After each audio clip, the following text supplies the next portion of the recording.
సాయిరామ్. సాటేవాడ భవనం. సాటే సాహెబ్ బాబా భక్తుడు. అతను ఈ సమాధి స్థానం చుట్టూ ఉన్న ప్రాంతాన్ని వేప చెట్టుతో సహా కొనేశాడు. అక్కడ ఒక పెద్ద భవంతిని కట్టాడు. సమాధిని కేంద్రంగా చేసి చుట్టూ 4 వరండాలు నిర్మించాడు. మొదట్లో ఈ భవంతి ఈ వాడ యాత్రికులకు వసతి స్థానంగా ఉండేది.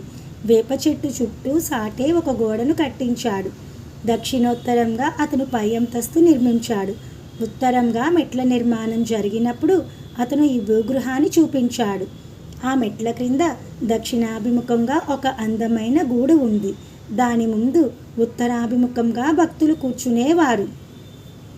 గురు శుక్రవారాల్లో సూర్యాస్తమంలో వేప చెట్టు క్రింద స్థలాన్ని ఆవు పేడతో కల్లాపి చల్లి శుభ్రం చేసి అగరవత్తులు వెలిగిస్తే ధూపం వేస్తే శ్రీహరి ప్రసన్నుడై సుఖాలనిస్తాడు.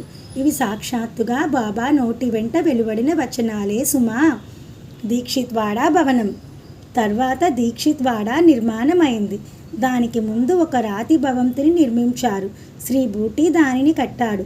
ధర్మకార్యాలు చేయడంలో దీక్షిత్ ప్రసిద్ధుడై ఉన్నాడు. అతను భక్తి విశ్వాసాలకు ప్రతిరూపం. అతను ఇంగ్లాండ్ వెళ్ళినప్పుడు అతనిలో పారమార్థిక బీజాలు నాటుకున్నాయి. మధుర, కాశీ, ద్వారకా లాంటి పుణ్యక్షేత్రాలు కాకుండా హిందువులు బహిష్కరించిన ఇంగ్లాండ్ని అతని పారమార్థిక జీవనయాత్రకు ఆరంభం ఎలా అయిందని శ్రోతలు ప్రశ్నించవచ్చు.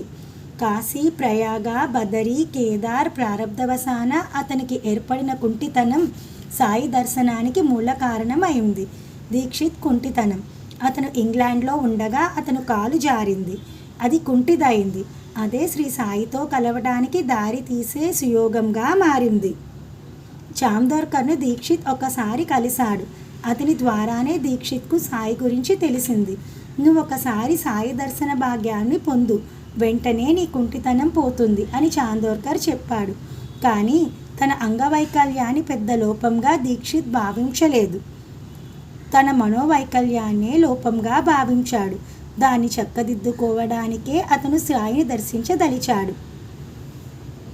దీక్షిత్ సాయి దర్శనం రాత్రి హారతి. 1909 సంవత్సరం నవంబర్ 25వ తేదీన దీక్షిత్ శ్రీ సాయి పవిత్ర దర్శనాన్ని మొదటిసారిగా పొందగలిగాడు.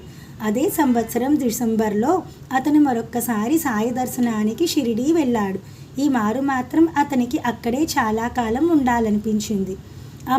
ఆ మరుసటి సంవత్సరం 1910లో అతను వాడా కోసం పునాది వేశాడు. బాబా అనుమతి ఇచ్చాడు. ఆ రోజు డిసెంబర్ 10. ఈ రోజుకు మరో విశిష్టత కూడా ఉంది. ఈ రోజు నుండే బాబాకు భక్తి ప్రేమయుక్త రాత్రి ఆరతి మొదలైంది. అతను చావడీకి పడుకోవడానికి వెళ్ళే ముందు ఈ ఆరతిని ఇవ్వడం మొదలుపెట్టారు. సాయిరామ్.